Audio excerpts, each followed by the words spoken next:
إن الحمد لله نحمده ونستعينه ونستغفره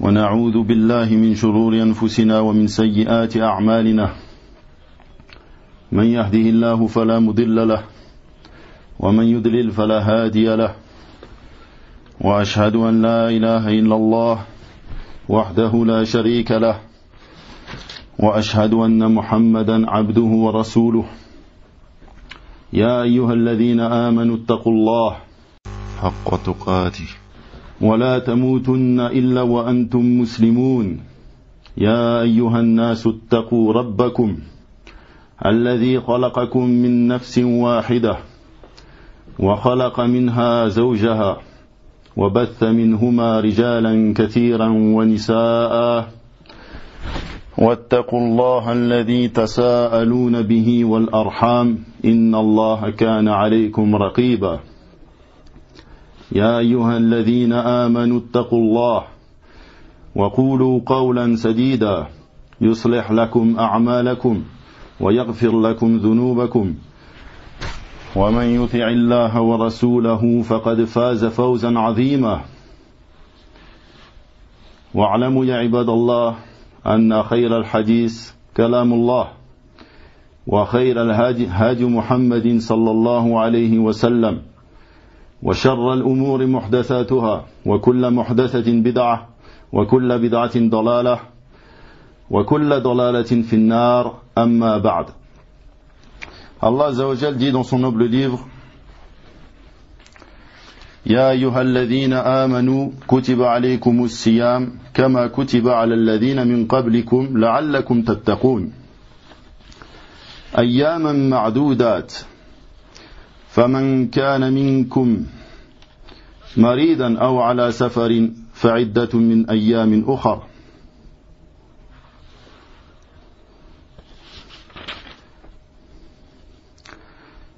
وعلى الذين يطيقونه فدية طعام مسكين فمن تطوع خيرا فهو خير له وأن تصوموا خير لكم إن كنتم تعلمون شهر رمضان الذي أنزل فيه القرآن هدى للناس وبينات من الهدى والفرقان فمن شهد منكم الشهر فليصمه ومن كان مريضا أو على سفر فعدة من أيام أخر يريد الله بكم اليسر ولا يريد بكم العسر ولتكملوا العدة ولتكبروا الله على ما هداكم ولعلكم تشكرون.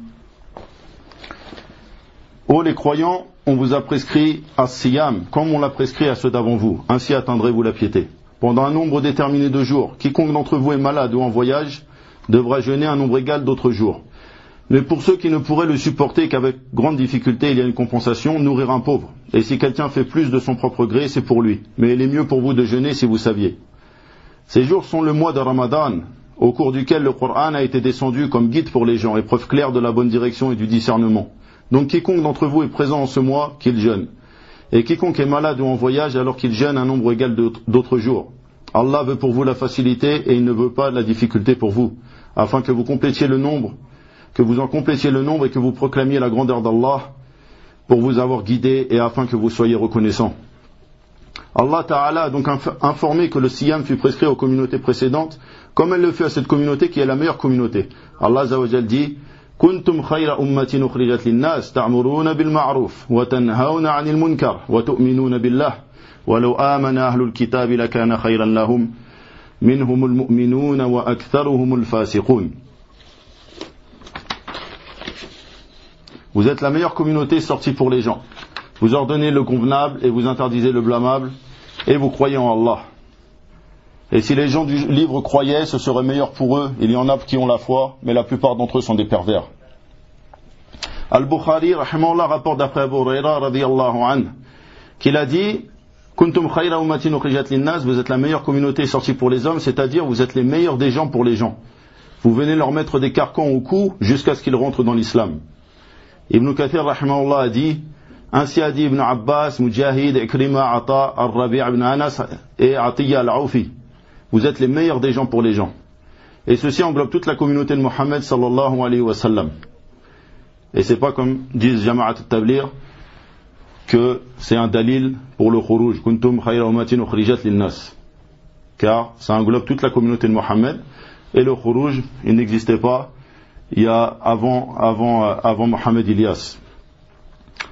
Et il n'est pas permis de parler sur le livre d'Allah Azza wa Jal sans science et de dire un tafsir de sa tête. Et ça, c'est mentir sur Allah Azza wa Jal et sur son dîn. Waliyadu billah. Et Allah Azza wa Jal dit وَكَذَلِكَ جَعَلْنَاكُمْ أُمَّةً وَسَطًا لِتَكُونُوا شُهَدَاءَ عَلَى النَّاسِ وَيَكُونَ الرَّسُولُ عَلَيْكُمْ شَهِيدًا.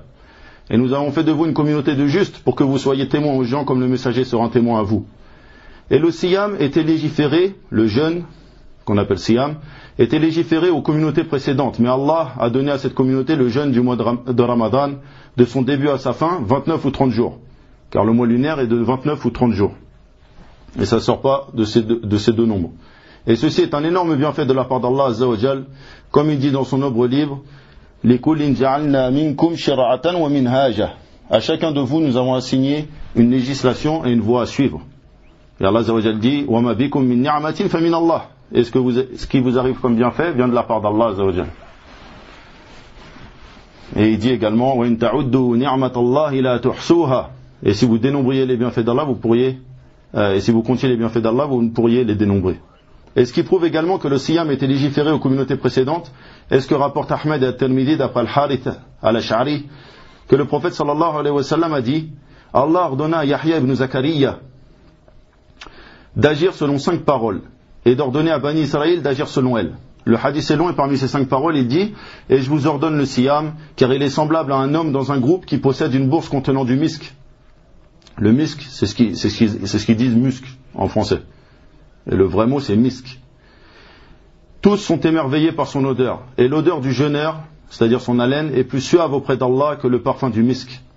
L'imam Muqbil ibn Hadi al-Wadi'i rahimahullah et l'imam al-Albani rahimahullah l'ont jugé authentique. Le siyam dans la langue arabe, c'est-à-dire qu'est-ce que as-siyam? C'est le masdar de sama yasumu, sauman ou siyaman. C'est-à-dire on dit saum ou siyam. Et le sens dans la langue c'est al-imsak, c'est-à-dire la retenue ou l'abstinence. On dit khaylun siyam, c'est-à-dire des chevaux siyam, c'est-à-dire qui sont attachés lorsqu'ils sont retenus et s'abstiennent du voyage.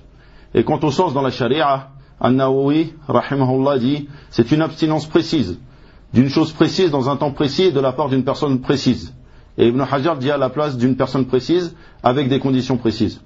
Et Al-Qurtubi a dit c'est s'abstenir des choses qui rompent, c'est-à-dire le jeûne, tout en étant accompagné de l'intention à partir de l'aube jusqu'au coucher de soleil. Et on peut rajouter également ta'abbudan lillah, soit avec une niya ou soit ta'abbudan lillah, fait pour Allah Azza wa Jal. Le mérite du siyam, dans les deux sahih, Abu Huraira radiyallahu anhu rapporte que le prophète sallallahu alayhi wa sallam a dit le siyam est une armure contre l'enfer. Et dans une version d'Ahmed, une armure et une forteresse imprenable contre l'enfer. Et dans le hadith de Uthman ibn Abil As, une armure comme celle que vous utilisez lors des combats. C'est-à-dire le jeûneur, ne fasse pas de rafath. Et dans une version du hadith, qu'il ne crie pas. Et je vais expliquer ensuite ce que c'est le rafath. Dans une version qu'il ne crie pas et qu'il ne fasse pas l'ignorant. Et si quelqu'un le combat ou l'insulte, qu'il dise je jeûne. Par celui dans la main de qui est mon âme. L'haleine du jeûneur est plus douce auprès d'Allah que le parfum du misk. Il délaisse sa nourriture, sa boisson et son désir pour moi. C'est-à-dire là, le hadith est qudsi à partir de ce moment-là. C'est-à-dire, moi c'est Allah Azza wa Jal. Le jeûne est pour moi et c'est moi qui en donne la récompense. La bonne action en rapporte 10. Et dans une version, tout acte du fils d'Adam est démultiplié. La bonne action en rapporte de 10 à 700, sauf le saum, car il est pour moi et c'est moi qui en donne la récompense. Le jeûneur a 2 joies.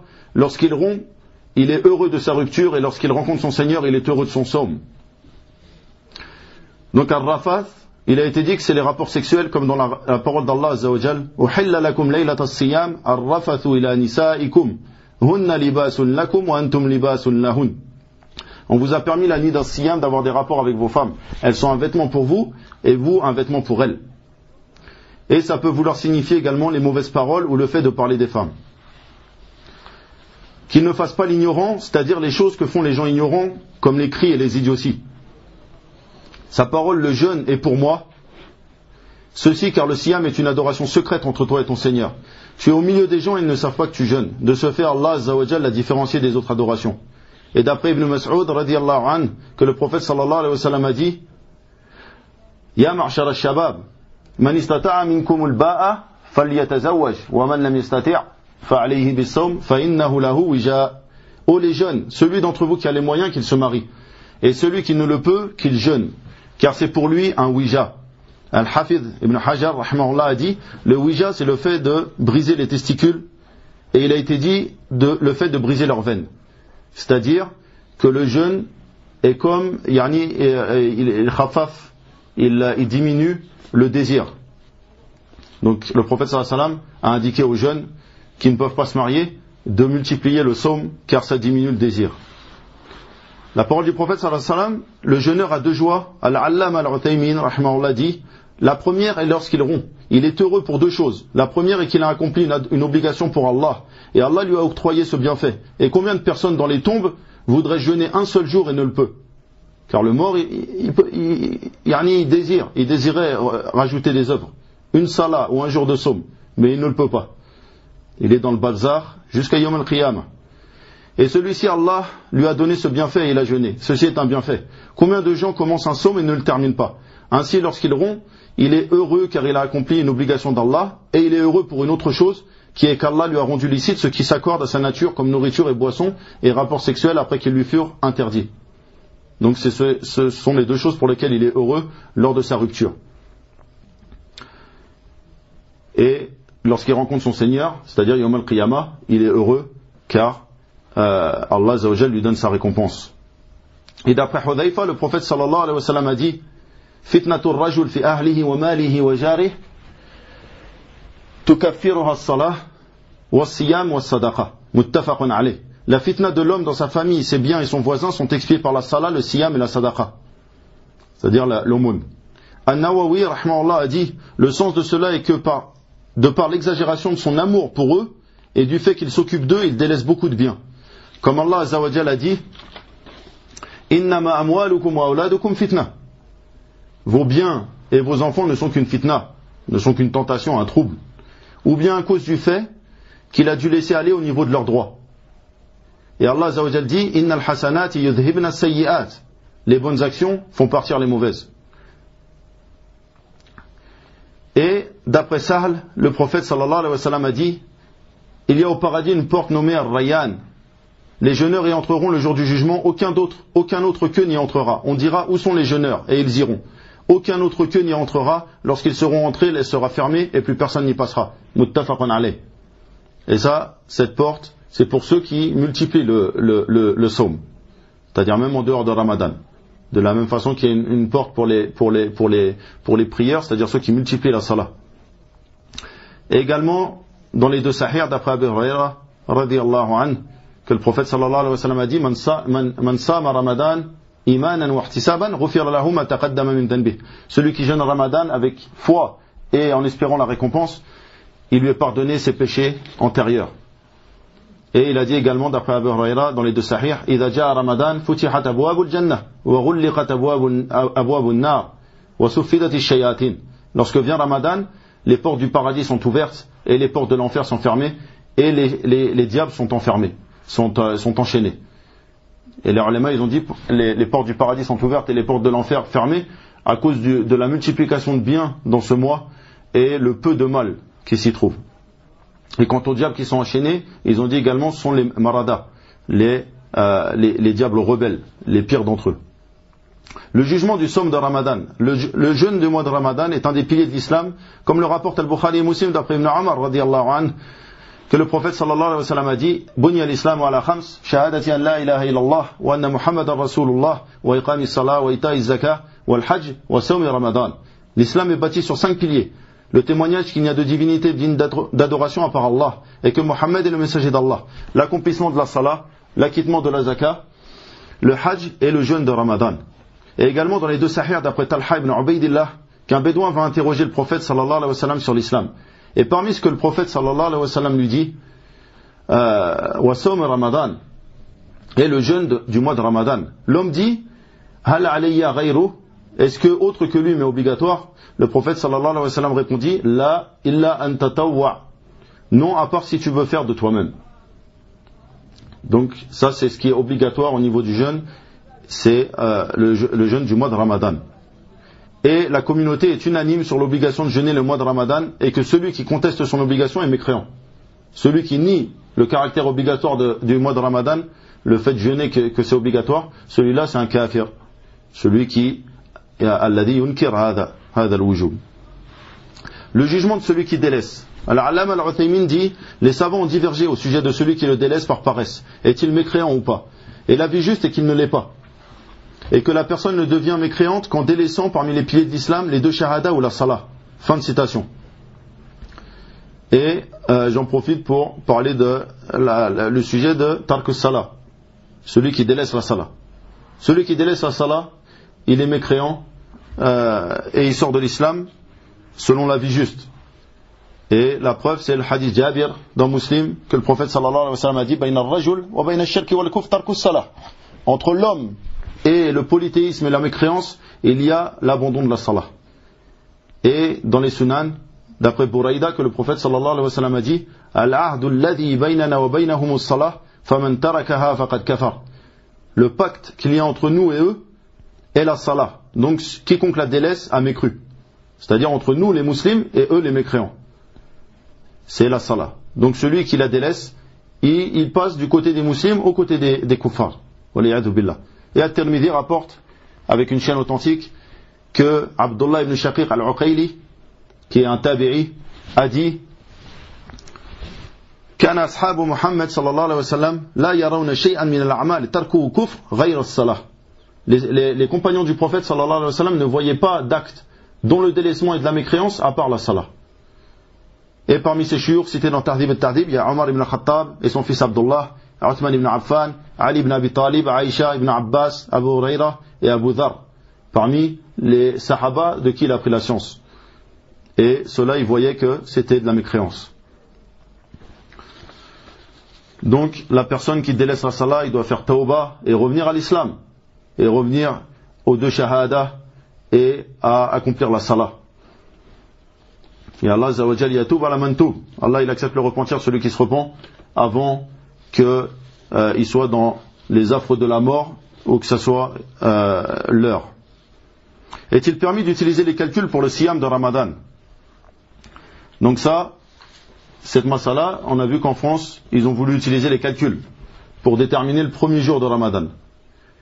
D'après Ibn Omar, radiyallahu anhuma, le prophète sallallahu alayhi wa sallam a dit, lorsque vous le voyez, idha ra'aytumu fasumu wa idha ra'aytumu fa'aftiru wa in ughmiya alaykum faqduru lah. Lorsque vous le voyez, c'est-à-dire le hilal de Ramadan, jeûnez. Et lorsque vous le voyez, c'est-à-dire le hilal de Shawwal, qui est le mois après Ramadan, rompez. C'est-à-dire, le mois est fini. Et si c'est nuageux, complétez à 30. Muttafaqun alayh. Et dans une version, ne jeûnez pas jusqu'à ce que vous voyez le hilal. Et ne rompez pas jusqu'à ce que vous le voyez. Donc là, il y a l'ordre du prophète sallallahu alayhi wa sallam, ou l'interdiction de jeûner tant qu'on n'a pas vu le hilal. Et le hilal, c'est les 3 premiers jours du mois. La lune, on appelle hilal, les 3 premiers jours, et ensuite on appelle qamar. Cheikh al-Bassam, rahimahullah, a dit, dans son commentaire de Bulugh al-Maram, intitulé Tawdih al-Ahkam, la vision est l'argument légiféré au sujet des règles du siyam et de la rupture, et les calculs n'ont aucune valeur, et il n'est pas permis de s'en servir en aucune situation.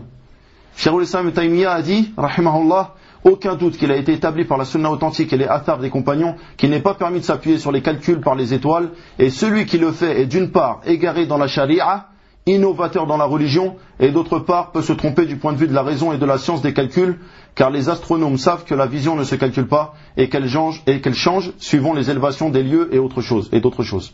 Ibn Daqiq al-Aid, rahimahullah, a dit, il n'est pas permis de s'appuyer sur les calculs concernant le psaume, selon ce que voient les astronomes, car ils avancent le mois avec le calcul d'un jour ou deux par rapport à la vision. Et en faisant cela, ils inventent une législation qu'Allah n'a pas permise. Et l'imam al-San'ani, rahimahullah, a dit, la réponse claire qu'on leur donne, et ce qu'Al-Bukhari a rapporté d'après Ibn Omar, radiyallahu anhuma, que le prophète sallallahu alayhi wa sallam a dit, nous sommes une communauté illettrée. قال نحن أمة أمية لا نكتب ولا نحسب الشهر هكذا وهكذا وهكذا وعقد إصبعه في الثالثة ثم قال الشهر هكذا وهكذا وهكذا يعني 30. Il a dit nous sommes une communauté illettrée. nous n'écrivons pas ni ne comptons. Le mois est comme ça, comme ça, comme ça, c'est-à-dire en montrant ses mains. C'est-à-dire quand il fait une fois, c'est tous ses doigts, c'est-à-dire 10 jours. Le mois est comme ça, comme ça, comme ça, il a fait 3 fois, et il plie un doigt la 3e fois. C'est-à-dire le mois, il est de 29 jours, puis il a dit le mois est comme ça, comme ça, comme ça, sans plier de doigts, c'est-à-dire 30. C'est-à-dire le mois il est de 29 ou 30. Siddiq Hassan Khan a dit délimiter les temps des journées et des mois par les calculs suivant les hauteurs de la lune est une innovation à l'unanimité de la communauté. Et Al-Lajna Ad-Da'ima fut interrogé, fatwa numéro 386, sous la présidence de Cheikh Abdel Razak Afifi et les 2 membres, Abdullah ibn Radian et Abdullah ibn Manir, sur le sujet. Et parmi ce qu'elle répondit, revenir au calcul pour déterminer les mois lunaires afin de débuter les adorations et les achever sans utiliser la vision fait partie des innovations qui ne comportent aucun bien. Et toute innovation ne comporte aucun bien. Aucune innovation ne comporte de bien. Kullu bid'atin dalala. Toute innovation est un égarement. Et n'est appuyé par rien dans la charia. C'est-à-dire qu'il ne faut pas comprendre de leurs paroles que c'est sous-entend qu'il y a des innovations qui comportent des biens. Non, c'est-à-dire ils disent des innovations, ça fait partie des innovations qui ne comportent aucun bien. Et toutes les innovations ne comportent aucun bien. Puis ils dirent, et tout le bien est dans le fait de suivre, et ça c'est une belle parole, et tout le bien est dans le fait de suivre ceux qui ont précédé dans les choses religieuses, et tout le mal est dans les innovations apparues dans la religion, qu'Allah nous préserve ainsi que toi et l'ensemble des musulmans des fitanes apparentes ou cachées. Quand est-ce que le jeûne du mois de Ramadan fut rendu obligatoire? An-Nawawi dit dans Sharh al-Muhaddab, aussi appelé al-Majmou', le messager d'Allah sallallahu alayhi wa sallam jeûna Ramadan durant 9 années, car il fut rendu obligatoire en Sha'ban de l'an 2 de la Hijra. Et le prophète sallallahu alayhi wa sallam mourut en Rabi' al-Awwal de l'an 11. Notre cher Mohammed ibn Hizam al-Ba'dani dit, Hafidhahullah, il fut initialement ordonné aux musulmans de jeûner le jour de Ashura, le 10 de Muharram. Comme rapporté dans les 2 Sahih d'après Aïcha ibn Omar radiyallahu anhum. Puis Allah rendit obligatoire le siyam du mois de Ramadan et le siyam de Ashura devant seulement recommandé, c'est-à-dire mustahab. Et ça, le jeûne du jour de Ashura, même Quraysh le faisait à l'époque de la Jahiliya, comme c'est venu justement dans le hadith de Aïcha. Que Quraysh, dans la Jahiliya, il jeûnait ce jour. Et donc quand est venu Ramadan, Ashura est devenu seulement recommandé. Comment était-ce au début de l'islam? C'est-à-dire comment était-ce le jeûne du mois de Ramadan? Et au début, où le siyam du mois de Ramadan fut rendu obligatoire, les gens avaient le choix entre le siyam et le fait de nourrir un pauvre pour chaque jour. Comme on le comprend dans la parole d'Allah Azza wa Jal, وَعَلَى الَّذِينَ يُطِيقُونَهُ فِدْيَةٌ طَعَامُ مِسْكِينٍ فَمَنْ تَتَوَّعَ خَيْرًا فَهُوَ خَيْرٌ لَهُ وَأَنْ تَصُومُوا خَيْرٌ لَكُمْ إِن كُنْتُمْ تَعْلَمُونَ. Mais pour ceux qui pourraient le supporter, yutiquna, c'est-à-dire qui peuvent jeûner, mais qui le délaissent, il y a une compensation de nourrir un pauvre. Et si quelqu'un fait plus de son propre gré, c'est pour lui, mais il est mieux pour vous de jeûner si vous saviez. Puis Allah abrogea cela et rendit obligatoire de jeûner. Donc on comprend dans la fin de la ayah, wa antasumu khayrun lakum, et de jeûner c'est mieux pour vous. C'est-à-dire que ce n'était pas obligatoire et que la personne qui pouvait jeûner, c'est-à-dire même si elle pouvait jeûner, elle pouvait nourrir un pauvre pour chaque jour et délaisser le jeûne. Puis Allah abrogea cela et rendit obligatoire de jeûner. Et la preuve est le hadith de Salama ibn al-Akwa' dans les 2 Sahih qui dit lorsque ce verset fut descendu, donc le verset précédent, celui qui voulait rompre donnait une compensation jusqu'à ce que le verset qui suit descende et l'abroge. C'est-à-dire فَمَنْ شَهِدَ مِنْكُمُ الشَّهْرَ فَلْيَصُمْ. Celui parmi vous qui est présent, qui atteste de ce mois, qu'il jeûne. Donc là, c'est venu l'ordre. Ibn Kathir a dit, quant aux résidents en bonne santé qui pouvaient jeûner, il avait le choix entre le siyam et le fait de nourrir un pauvre. S'il voulait, il jeûnait, et s'il voulait, il ne jeûnait pas et nourrissait un pauvre pour chaque jour. Et s'il nourrissait plus d'un pauvre par jour, c'était bien, mais s'il jeûnait, c'était meilleur que de nourrir des pauvres. Ainsi on dit Ibn Mas'ud, Ibn Abbas, Mujahid, Tawus, Muqatil ibn Hayyan et d'autres salafs. Fin de la parole. Cheikh Ibn Hizam dit, au début de l'islam, le fait de manger, de boire ou d'avoir des rapports était illicite à partir du moment où la personne dormait ou priait le Isha, le premier des deux qui avait lieu. C'est-à-dire s'il dormait après le Maghrib, il dormait avant le Isha, il ne pouvait plus manger, boire ou avoir des rapports jusqu'au Maghrib du jour suivant. Et si ça arrivait à l'heure du Isha, il ne pouvait plus non plus. Puis cela fut abrogé et le tout fut rendu licite jusqu'à l'aube, qu'il dorme ou pas.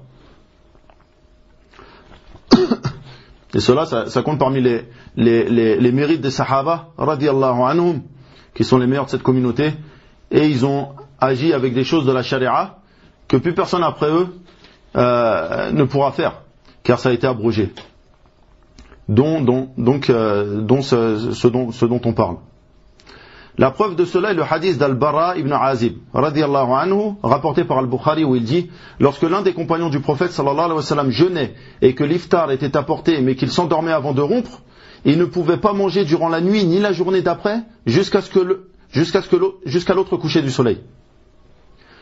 Et Qais ibn Sirma al-Ansari radiyallahu anhu jeûnait. Et lorsque ce fut l'heure de rompre, il dit à sa femme: as-tu quelque chose? Elle répondit: non, mais je vais aller rechercher pour toi. Et comme il travaillait la journée, il s'endormit. Sa femme vint et s'exclama en le voyant: Khaybatan lak, yani quelle perte pour toi. C'est-à-dire, il s'est endormi avant qu'il ait pu manger, donc ça ne lui est pas permis jusqu'au lendemain. Et lorsqu'il fut à la mi-journée le lendemain, il s'évanouit, c'est-à-dire à cause de la faim et du travail. Et il cita ceci au prophète sallallahu alayhi wa sallam, et descendit la parole d'Allah azza wa jal: أحل لكم ليلة الصيام الرفث إلى نسائكم هن لباس لكم وأنتم لباس لهن. Donc on vous a permis la nuit du jeûne ar-rafath ila nisaikum, c'est-à-dire les rapports avec vos femmes. Elles sont un vêtement pour vous et vous êtes un vêtement pour elles. Et ils furent extrêmement heureux de la descente de ce verset. Et descendit également la suite du verset: علم الله أنكم كنتم تختانون أنفسكم فتاب عليكم وعفى عنكم فالآن باشروهن وابتغوا ما كتب الله لكم وكلوا واشربوا حتى يتبين لكم الخيط الأبيض من الخيط الأسود. Donc Allah sait que vous trompiez vous-même, et il a accepté votre repentir et vous a pardonné. Donc maintenant, et ça c'est au sujet des rapports avec les femmes, que certains ont eu des rapports alors que ça leur a été illicite. Donc Allah azza wa jalla leur a pardonné. Maintenant, donc là c'est ce qui indique l'abrogation. Fal'an, maintenant, ayez des rapports avec elles. Bashiruhunna, al-mubashara, là c'est les rapports, c'est pas seulement le fait de toucher la femme. Et recherchez ce qu'Allah a écrit pour vous, c'est-à-dire l'enfant. Les salafs ont dit yani al-walad, donc par les rapports. Et mangez et buvez jusqu'à ce que vous distinguiez, jusqu'à ce que se distingue pour vous le fil blanc du fil noir. Et à ce moment-là, quand ça a été descendu la ayah, la fin, yani min al-khayt al-aswadi min al-fajr, ça n'était pas descendu, et un sahabi prenait un fil noir et un fil blanc et regardait jusqu'à ce qu'il distingue, et à partir de là il commençait à jeûner. Et lorsqu'il informa le prophète sallallahu alayhi wa sallam, il lui dit que en fait c'était ce qui était voulu, c'était l'horizon, le fil blanc du fil noir du fajr, et Allah azza wa jalla descendit min al-fajr. Les annulatifs du jeûne. Donc qu'est-ce qui annule le jeûne? Car celui qui jeûne, naboud, il est essentiel qu'il connaisse ce qui annule. Le fait de manger, boire et avoir des rapports sexuels volontairement sans oubli annule le jeûne. Ceci est prouvé par la parole d'Allah azza wa jalla, donc que je viens de citer. Uhilla lakum laylat as-siyam ar-rafathu ila nisaikum. Il vous est permis la nuit du jeûne d'avoir des rapports avec vos femmes. C'est-à-dire la journée, ça vous est pas permis. Et le hadith qudsi précédent, hadith Abi Hurayra, yada'u ta'ama wa sharabahu wa shahwatahu min ajli, il délaisse sa nourriture, sa boisson et son désir pour moi. Donc les trois choses sont citées, la nourriture, la boisson et les rapports. Et le hadith d'Abu Hurayra rapporté par Al-Bukhari et Muslim, que le prophète sallallahu alayhi wa sallam a dit: Man nasiya wa huwa sa'imun fa'akala ou sharib falyutimma sawmah fa innama at'amahu Allah wa saqah. Celui qui oublie et qui mange ou boit alors qu'il jeûne, qu'il poursuive son somme, car c'est Allah qui l'a nourri et abreuvé. Et ceci est la version de Muslim. Ce qui sous-entend que s'il le fait volontairement, son somme est annulé. Pourquoi? Car le prophète sallallahu alayhi wa sallam, dans le hadith, il a cité celui qui le fait par oubli, qui poursuit. Donc, sous-entendu, celui qui le fait volontairement, il a annulé son jeûne. Et donc, celui qui mange ou qui boit par oubli, qui continue. Et si après ça, il mange volontairement ou il boit volontairement, alors il a annulé son jeûne. Ce dernier hadith, c'est la preuve que celui qui mange ou boit en oubliant qu'il jeûne n'annule pas son somme et doit poursuivre. Et également s'il a de la nourriture ou de la boisson dans la bouche qui recrache. C'est-à-dire s'il se rappelle alors qu'il est en train de manger, là il doit recracher. S'il continue d'avaler, là il annule son jeûne. Parce qu'il n'aura pas oublié là. Et s'il mange ou boit intentionnellement, en état de jeûne, il doit se repentir. C'est-à-dire quelqu'un qui mange ou boit intentionnellement, de façon volontaire, dans une journée de Ramadan. Et il est en train de jeûner.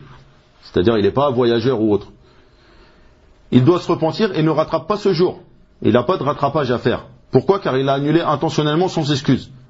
Et c'est ce qui est rapporté d'Ibn Mas'ud avec une chaîne authentique. Et d'Abu Huraira, qu'ils ont dit La yujzi'uhu al-qada wa in sama ad-dahr. Ça ne lui est pas compté s'il rattrape, même s'il jeûne toute sa vie. Donc, il doit faire tawbah, et il n'y a pas de qada. Parce que Allah Azza wa Jal, il a cité ayyamun ukhar, des autres jours pour le malade et celui qui est voyageur.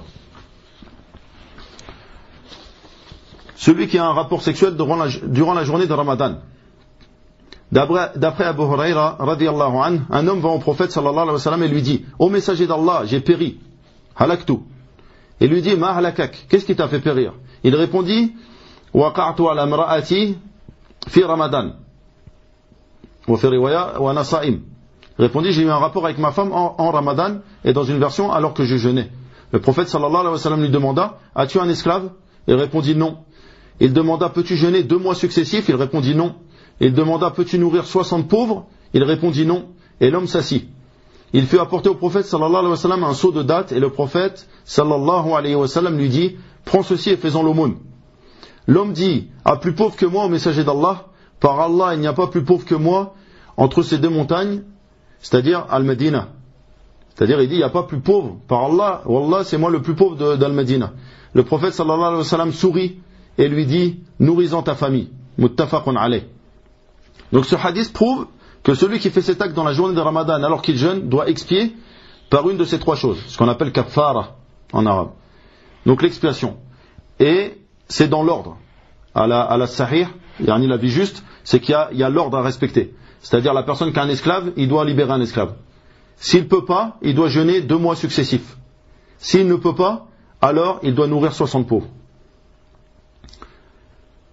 Et également, une mas'ala, est-ce qu'il lui est permis de nourrir 60 fois le même pauvre ou plusieurs fois la même personne dans cette kaffara de nourrir 60 pauvres?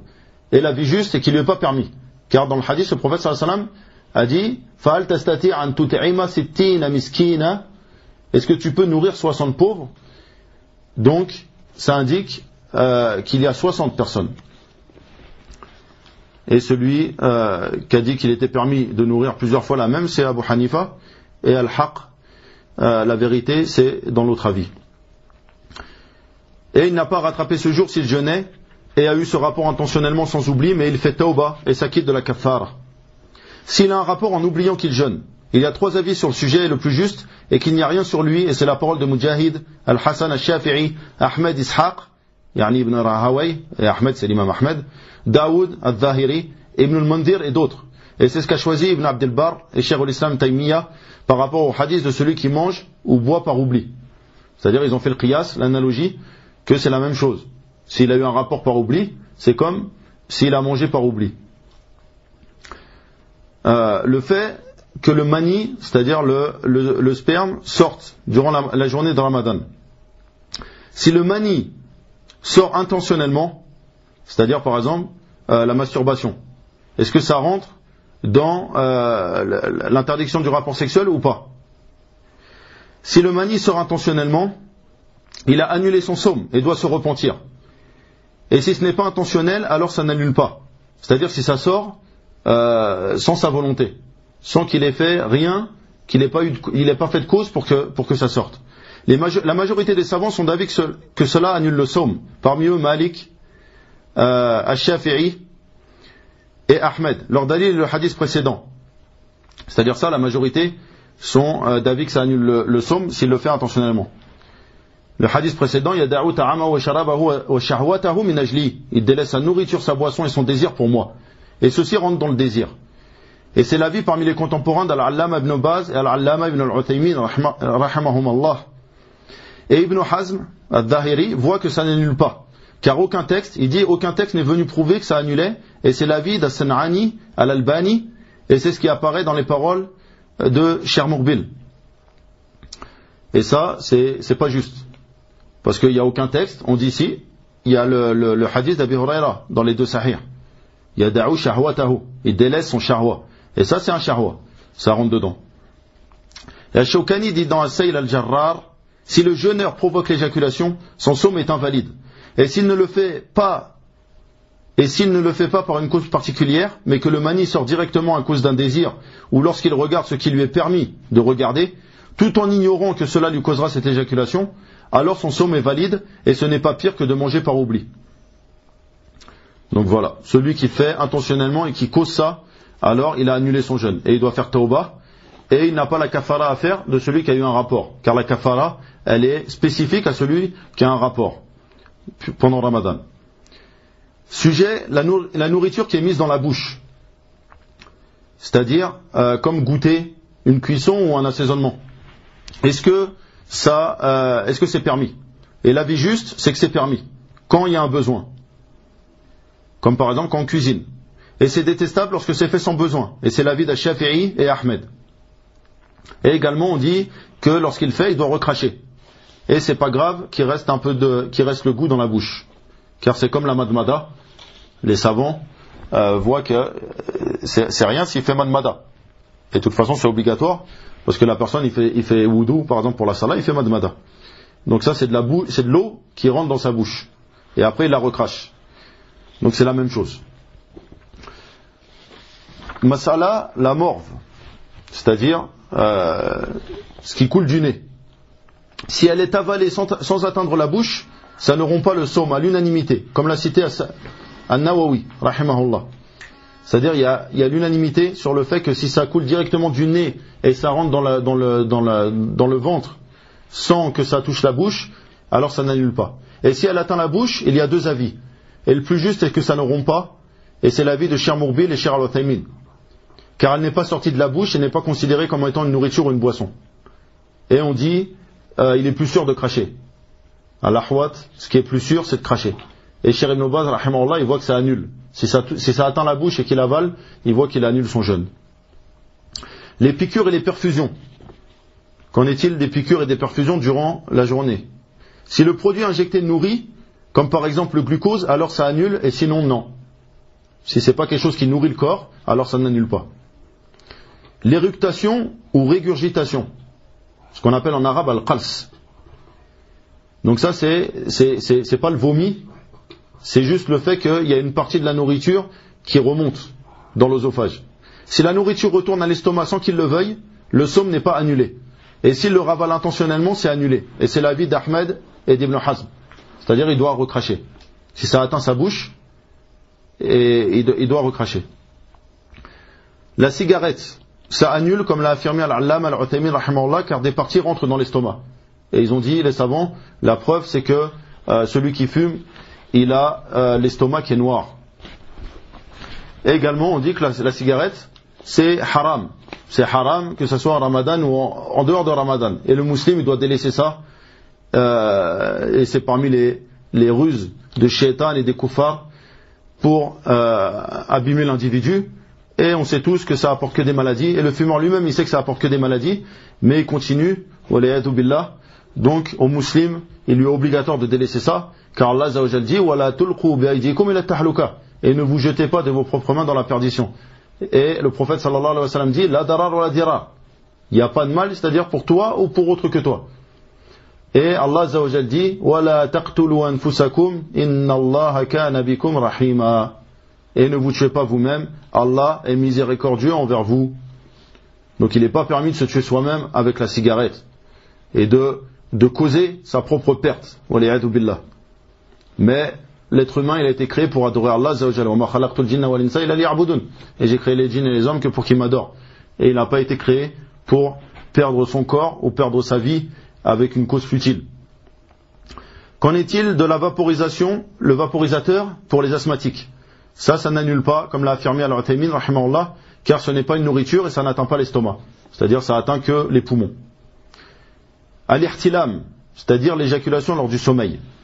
C'est-à-dire la personne, il dort pendant la journée de Ramadan. Est-ce que ça annule si il a ça lors du sommeil? Et ça atteint également les femmes, comme c'est venu dans le Sahih, d'après Salama, qu'elle s'est étonnée, est-ce que ça atteint les femmes? Et que le prophète sallallahu alayhi wa sallam a dit oui. Et c'est de là que vient la ressemblance de l'enfant. Donc ça n'annule pas le jeûne, le sawm à l'unanimité. Il y a unanimité que ça n'annule pas. Et on précise aussi que les prophètes, alayhimus salatu wassalam, ne font pas ce genre de rêve et ne sont pas touchés par ça. Qu'en est-il d'embrasser sa femme? Est-ce que ça annule le jeûne ou pas? Ceci est permis et la preuve est le hadith de Aïcha que le prophète sallallahu alayhi wa sallam embrassait ses femmes puis sortait alors qu'il jeûnait. Et dans une version pendant Ramadan. Mais, et elle dit à Aïcha, mais il maîtrisait plus son besoin que vous. Muttafaqun alayh. Et ceci est rapporté également dans Muslim d'après Salama et Hafsa, radiyallahu anhuma, et prétendent que cela est réservé au prophète sallallahu alayhi wa sallam a besoin d'une preuve. Car certains savants ont dit c'est réservé au prophète sallallahu alayhi wa sallam. Et ça a besoin d'une preuve, car la charia, tout ce qui s'adresse au prophète sallallahu alayhi wa sallam, c'est général pour toute sa communauté, sauf lorsqu'il y a une preuve, comme le fait qu'il a épousé plus de 4 femmes. Et ça c'est parmi les choses spécifiques au prophète sallallahu alayhi wa sallam. Et la permission d'embrasser est pour celui qui se maîtrise. Quant à celui qui ne le peut et qui craint pour lui, cela n'est pas permis car c'est une voie pour le haram. C'est une voie vers le haram, comme le fait qu'il y ait un rapport ou que le mani sorte. Donc ça c'est juste pour la personne qui se maîtrise. Donc voilà pour le sujet d'embrasser sa femme. Et également, j'en profite pour dire que le fait de toucher sa femme ou une femme, que ce soit une femme mahram ou pas, ou une ajnabiyya, ou une étrangère, ça n'annule pas le wudu, comme c'est propagé chez beaucoup de musulmans par rapport à la parole d'Allah azza wa jal, aw lamastumun nisa, ou que vous touchiez les femmes. Et ce qui est voulu dans la ayah, c'est les rapports sexuels. C'est les rapports sexuels qui rendent obligatoire le rousse. Donc la personne, lorsqu'il touche sa femme, ça n'annule pas son wudu. Ça c'est khata. Sujet, celui qui est junub lors de l'adhan du fajr. C'est-à-dire, il commence sa journée de sawm et il est junub. Il est en état d'impureté majeure. Junub, on appelle. La majorité voit la validité du sawm et le dalil et le hadith de Aïcha Salama dans les deux sahih, que le prophète sallallahu alayhi wa sallam atteignait le matin en étant junub à cause d'un rapport, puis se lavait et jeûnait. Et il y eut une divergence à l'époque des tabi'in, c'est-à-dire ceux d'après les sahaba, la génération qui ont côtoyé les sahaba. Puis il y eut unanimité quant à la validité du sawm, comme l'a affirmé An-Nawawi. Et pourquoi il y a eu divergence? À cause de la parole d'Abu Huraira qui est rapportée dans les deux sahih, qu'il disait celui qui atteint le fajr en étant junub, il n'a pas de sawm. Puis il revint de sa fatwa lorsqu'on lui rapporta la parole des deux mères des croyants. Il revint de sa fatwa et il informa qu'il avait pris le hadith de Al-Fadl ibn al-Abbas, qui est un autre sahabi. Donc là, le hadith, il le rapporte d'un autre sahabi,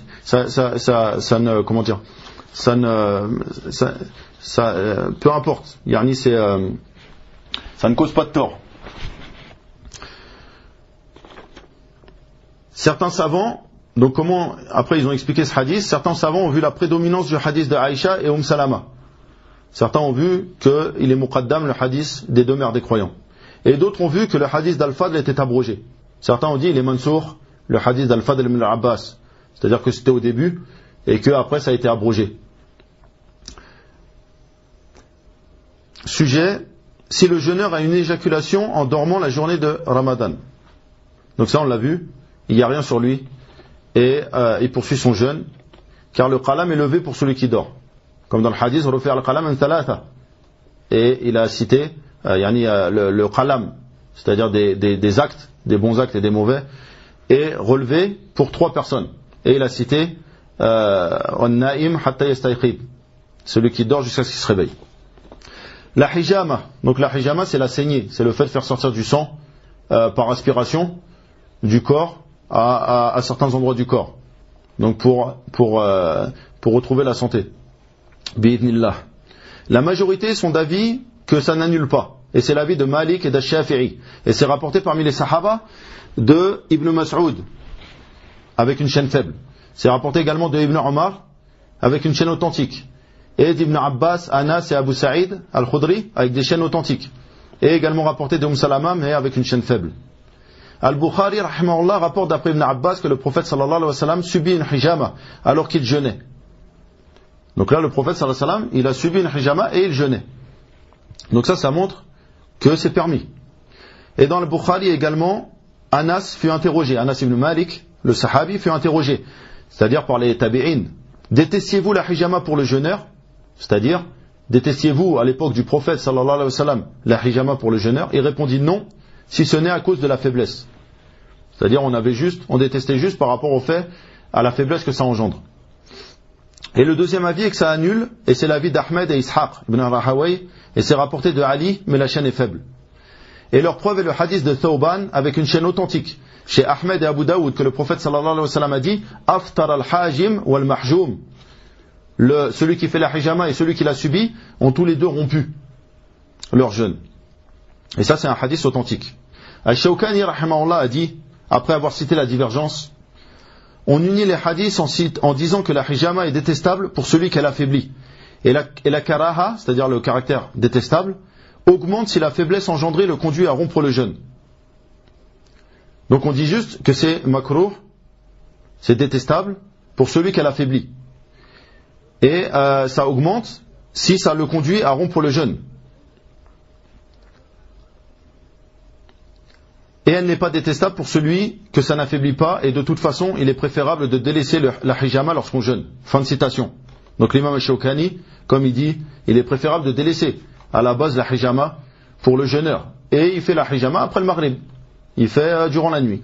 Alhamdulillah. Le fait de vomir. Est-ce que le fait de vomir annule ou pas? La majorité des savants sont d'avis que ça annule le sawm. Si la personne se fait vomir, mais pas s'il vomit non intentionnellement. C'est-à-dire il voit que s'il le fait, il se fait vomir lui-même, ça annule, mais s'il vomit sans le vouloir, il a une nausée et après il vomit, sans mettre son doigt dans sa bouche par exemple, il annule pas son jeûne. Et leur dalil est le hadith d'Abu Huraira rapporté par Ahmed et Ashab al-Sunan. Ashab al-Sunan, on veut dire par là les 4 Sunan, Abu Daoud, al-Tirmidhi, al-Nasa'i et Ibn Majah, qui sont avec les 2 Sahih d'Al-Bukhari et Muslim, on appelle al-Ummahat ou Sit, les 6 mères. Que le prophète sallallahu alayhi wa sallam a dit Man dhara'ahu al-qay fala qada alayhi wa man istasqa fa alayhi al-qada. Celui qui vomit, il n'y a pas de rattrapage.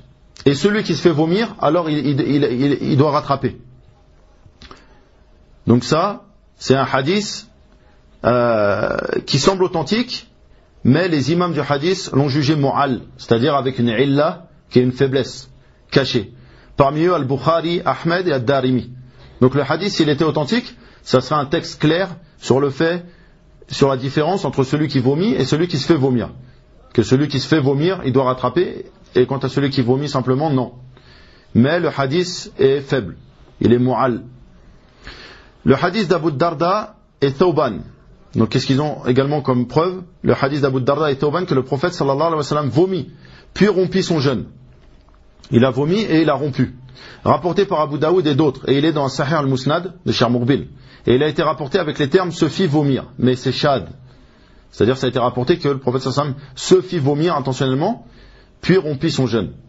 Mais ça, cette riwaya avec se fit vomir, c'est shad, c'est-à-dire que un thiqa, quelqu'un de confiance, il a contredit des gens plus de confiance que lui ou plus nombreux que lui. Et d'après Fadala ibn Ubayd radiyallahu anhu, qui a dit le messager d'Allah sallallahu alayhi wa sallam commença sa journée en jeûnant, puis but de l'eau. Il fut interrogé, ne jeûnais-tu pas? Il répondit si, mais j'ai vomi. Rapporté par Ahmed, et la chaîne est bonne. Donc ça n'indique pas, les 2 derniers hadiths, que le fait de vomir annule le jeûne. Mais juste que le prophète sallallahu alayhi wa sallam a vomi, puis a rompu son jeûne. Donc on n'a pas d'indication claire que c'est ça qui a annulé son jeûne. Mais c'est juste qu'après il a rompu en mangeant ou en buvant.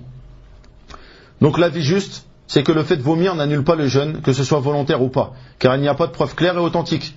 Et c'est l'avis de l'imam al-Bukhari, et parmi les contemporains, les savants al-Wadi'i, Ibn Baz et al-Uthaymin. Donc on a vu le premier hadith comme il est faible, alors il n'y a pas de preuve claire et il faut une preuve pour montrer qu'une chose annule le jeûne. Il faut une preuve claire et authentique. Doit-il poursuivre son psaume s'il l'annule sans excuse? Oui, la réponse est oui, et la preuve est la parole d'Allah Azza wa Jal, thumma atimmu siyama ila al-layl. Puis complétez le siyam jusqu'à la nuit. Et c'est l'avis de Cheikh al-Islam, Ibn Taymiyyah rahimahullah. C'est-à-dire, par exemple, il a annulé, il a eu un rapport, il a annulé sans excuse. Est-ce qu'il continue de ne pas manger ou boire, ou alors il peut manger et boire durant cette journée? La réponse c'est qu'il ne doit pas manger ou boire, même s'il a annulé son jour à cause de ça, à cause d'un annulatif, il doit continuer de jeûner, parce que ce jour du mois de Ramadan, il est sacré. Et Allah Azza wa Jal, il l'a rendu interdit de boire ou manger, ou d'avoir des rapports durant cette journée. Donc même s'il l'a annulé avec une chose, il doit poursuivre son jeûne jusqu'à la nuit, par rapport à l'ayah. Thumma atimmu siyama ila al-layl. Puis compléter le jeûne jusqu'à la nuit. Sauf pour ceux qui ont des excuses, comme on verra par la suite, Inch'Allah. Les mauvaises paroles annulent-elles le psaume? La vie juste est que non, mais qu'elles sont interdites durant le psaume et en dehors. C'est-à-dire les mauvaises paroles, le mensonge ou les insultes, c'est interdit tout le temps pour le musulman. Mais qu'elles sont plus interdites, le caractère est encore plus appuyé durant le psaume. Et par le hadith d'Abu Huraira, rapporté par Al-Bukhari, que le prophète sallallahu alayhi wa sallam a dit, Man lam yada' qawl az-zur wal 'amala bih, falaysa lillahi hajatun fi an yada'a ta'amahu wa sharabah.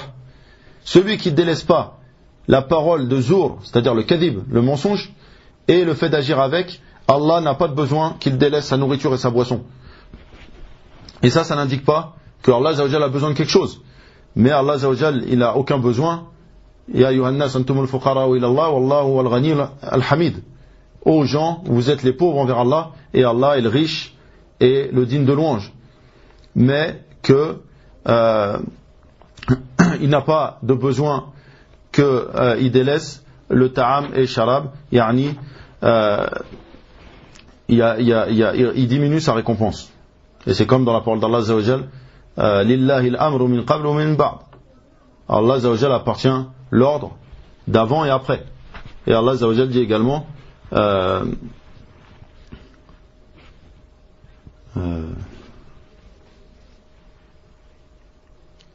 wal amru yawma idhin lillah. Et le commandement appartiendra ce jour-là, c'est-à-dire yawm al-qiyamah, à Allah. Et Allah, al-amr, il est d'avant ou après. Mais c'est pour appuyer que yawm al-qiyamah, il sera à Allah Azza wa Jal, pour faire peur aux gens. Qui sont les gens excusés dans le siyam? Premièrement, le malade, comme ça a été cité dans la ayah. Le malade est celui qui ressent une difficulté à jeûner. C'est-à-dire, c'est pas celui qui s'est piqué le doigt ou qui a un léger mal de tête, mais c'est qu'il a vraiment une difficulté à jeûner. Celui-là, c'est le malade à qui il est permis de rompre. Et celui qui a une maladie incurable est dans le jugement du vieillard incapable de jeûner à l'unanimité. Et ça, on va voir après, Inch'Allah. Donc celui-là, il est dans le même jugement. Et pour les autres, ceux qui ne sont pas incurables, qui ont une maladie, ils jeûnent d'autres jours, comme c'est venu dans l'ayah. فَمَنْ كَانَ مِنْكُمْ مَرِيدًا أَوْ عَلَى سَفَرٍ فَعِدَّةٌ مِنْ أَيَّامٍ أُخَرَ. Donc celui parmi vous qui est malade ou qui est en voyage, il jeûnera le même nombre de jours, d'autres jours. Donc il rattrape. Celui qui craint de mourir, celui-là, les savants ils ont dit, il doit manger. Ça c'est wajib sur lui qu'il mange. Celui qui craint de mourir. Voilà, comme on l'a cité avant pour le sujet de la cigarette. Voilà, tulqu bi aydikum ila tahluka. Et ne vous jetez pas de vos propres mains dans la ruine, dans la perte. Ensuite, le voyageur. Donc ça, il lui est permis de rompre. Il lui est permis, mais selon la vie juste, c'est meilleur pour lui s'il est capable de jeûner. C'est meilleur pour lui qu'il jeûne. Mais il a le droit de rompre. Ensuite, l'incapable de jeûner comme le vieillard. Ça, il y a unanimité qu'il peut rompre. Et est-ce qu'il doit compenser? La compensation, on appelle fidya, comme dans l'ayah. Doit-il compenser? Il y a deux avis. Le plus juste, c'est-à-dire oui et non. Et le plus juste, c'est qu'il doit compenser en nourrissant pour chaque jour de jeûne un pauvre. Et c'est l'avis de la majorité, parmi eux Shafi'i, Ahmed, Ishaq, et c'est rapporté authentiquement de Anas, Ibn Abbas, Qais ibn Sa'ib et Abu Huraira. Donc ces 4 sahaba, c'est rapporté authentiquement d'eux qui le faisaient. Et on ne reconnaît pas d'opposants parmi les compagnons. On ne connaît pas de compagnons qui ont dit l'avis contraire de ces 4-là. Et c'est la parole de Cheikh al-Islam Taymiyyah, Ibn Qayyim, Ibn Kathir, Al-Albani, Ibn Baz, Al-Uthaymin, Al-Wadi'i. Alayhim rahmatullah. Donc, l'incapable de jeûner comme le vieillard, ou celui qui a une maladie incurable, il donne pour chaque jour de jeûne, il nourrit un pauvre. Il y a un pauvre différent pour chaque jour. Qu'en est-il de la femme enceinte ou qui allaite? La vie juste est qu'elle rompt et rattrape et n'a pas de compensation à donner. C'est-à-dire, elle rattrapera ses jours de jeûne quand elle pourra, et elle n'a pas de compensation, elle n'a pas à nourrir un pauvre par jour. Et c'est l'avis de Cheikh Muqbil al-Wadi'i, de Cheikh Ibn Baz, de Cheikh al-Uthaymin. Et la preuve, c'est quoi le dalil? C'est le hadith d'Anas ibn Malik al-Ka'bi, qui n'est pas Anas ibn Malik, le compagnon bien connu, mais c'est un autre. Anas ibn Malik al-Ka'bi, qui est rapporté par Ashab al-Sunan, que le prophète sallallahu alayhi wa sallam a dit: Inna Allah ta'ala wada'a anil musafir as-sawm wa shatr as-salah wa anil hamil aw al-murdi' as-sawm. Allah a laissé pour le voyageur le jeûne et la moitié de la salah. C'est-à-dire le musafir, il raccourcit ses salahs, les salahs qui sont de 4 raka'at, il les fait en 2. Donc la moitié. Et le maghrib est pris 3. Et il a également laissé le sawm, c'est-à-dire il lui a permis de rompre. Et pour la femme enceinte et la femme qui allaite, il a laissé le sawm. Et Cheikh Muqbil l'a authentifié, le hadith. Donc ça c'est un texte clair sur le fait qu'Allah Azza wa Jalla il a laissé pour la hamil ou la femme enceinte ou qui allaite. Donc elle rattrape quand elle en a la capacité. Les savants ont dit, elle rompt avec une excuse, donc il n'y a pas de kaffara comme pour le malade. Elle n'a pas de kaffara, elle n'a pas à nourrir un pauvre par jour, parce qu'elle a une excuse légiférée valable. Donc, lorsque cette excuse part, c'est-à-dire qu'elle n'est plus enceinte ou qu'elle n'allait plus, alors elle rattrape ses jours. La femme qui a ses règles ou ses lochis, donc la haïd an-nufasa, son sawm est invalide et non obligatoire. Il est invalide et non obligatoire à l'unanimité. Et elle rattrape comme dans le hadith de Aïcha, qui dit Kunna nu'mar biqada'i sawm wala nu'mar biqada'i salah.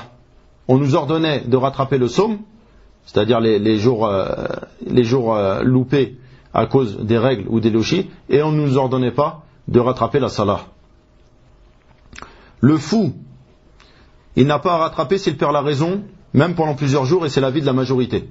C'est-à-dire quelqu'un qui perd la raison une journée ou 2 ou 3, il n'a pas à rattraper ses jours. Et enfin, l'enfant, avant la puberté, ça ne lui est pas obligatoire de jeûner sans aucune divergence, comme l'a cité An-Nawawi, rahimahullah. Mais si la personne, elle habitue l'enfant à jeûner, c'est du khayr. Et on habitue l'enfant comme les sahaba ils faisaient, et ils leur donnaient des jouets pour les faire patienter. Et si l'enfant il veut manger, alors on lui donne à manger, car c'est pas obligatoire pour lui, et c'est juste pour l'habituer s'il fait une demi-journée ou autre. Alhamdulillah, khayr. Et également, donc ça c'était les gens qui sont excusés de ne pas jeûner. Et je finis sur le fait que la dua de l'iftar, il n'y a pas de dua rapportée authentiquement, et les hadiths rapportés sur un dua spécifique lors de la rupture du jeûne sont soit rapportés par des rapporteurs très faibles. Donc c'est soit des hadiths munkar, ou soit il y a des inconnus dans les chaînes. Et ce qui est authentique, c'est ce qui est rapporté par Ibn Majah, d'après Abi Huraira radiyallahu anhu, que le prophète sallallahu alayhi wa sallam a dit: Salasatun la turaddu da'watuhum, wa minhum zakar was-sa'im hatta yuftir. Donc le prophète sallallahu alayhi wa sallam il a dit 3 personnes, leur invocation n'est pas rejetée. Et parmi eux il a cité le jeûneur jusqu'à ce qu'il rompt. C'est-à-dire lorsqu'il est en jeûne, lorsqu'il est en train de jeûner, c'est là qu'il faut invoquer. Donc toute la journée, la personne elle invoque et elle est reconnue d'Allah Azza wa Jal, et son invocation n'est pas rejetée. Hada walhamdulillah, subhanakallahumma wa bihamdika ashhadu an la ilaha illallah, astaghfiruka wa atubu ilayk.